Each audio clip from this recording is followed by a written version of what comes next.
He raped me. Every night of our marriage, he forced me to have sex. Not just normal marital sex. The kind that violent offenders perpetrate on their victims. The kind that leaves scars, both physical and emotional. See,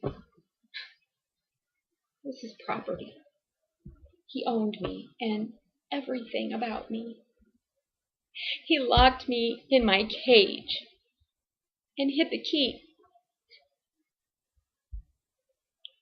No one ever suspected, of course. No, not of him. He was everybody's buddy. Funny, happy-go-lucky, would jump in and help anybody that needed it. But the others didn't know the darkness that I saw. The burning embers of his eyes. The raw attack of his erection on my womanhood.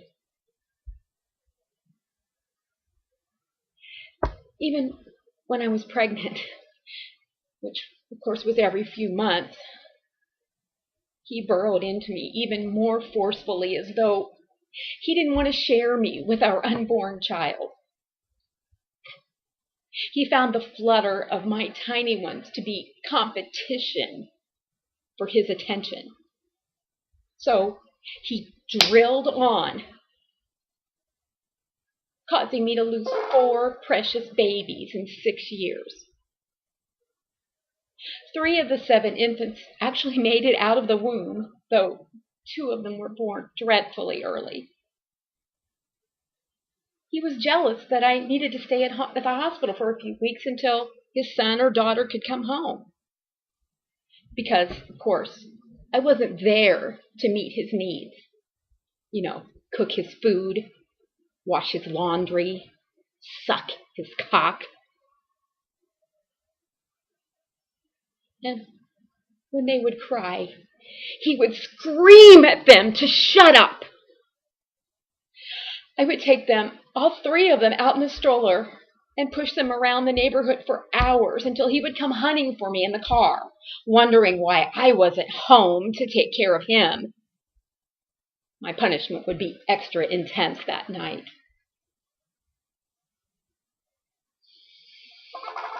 And one day, after caring for 3 babies who were only 11 months apart from each other, I fell asleep.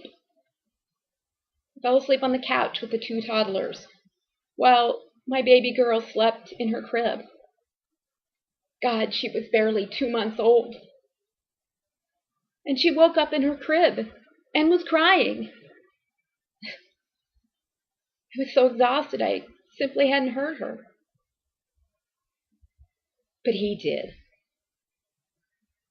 He charged into the house, and he saw me and the boys napping, and he went into a rage. He ran into the nursery.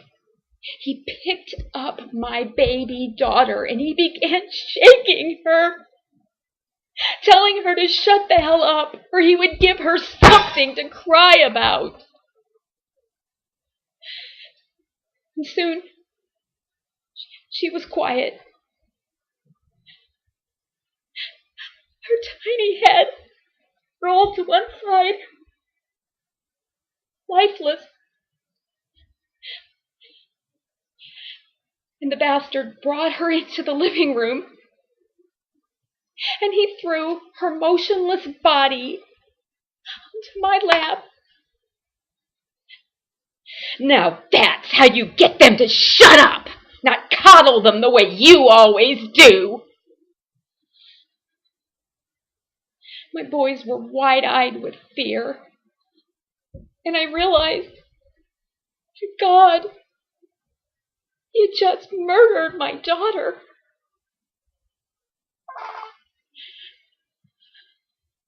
So I gently laid my lifeless baby girl down between her terrified brothers,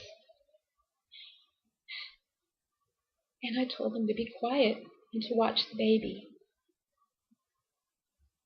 And I followed him into the bathroom. We had just entered the shower, but en route, I had grabbed the revolver he kept in the gun cabinet. I quietly loaded it, and I opened the bathroom door. I called his name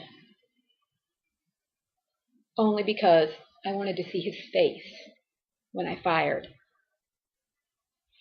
He pulled back the curtain, his giant penis fully erect from his usual self-pleasure. And you know what I did? I shot it off. He clambered to the bathroom floor, shocked, bleeding. I stared into his desperate eyes, and I fired that pistol one more time, just above his pelvis. The remaining 4 rounds blazed a trail up his torso until the last one struck his larynx.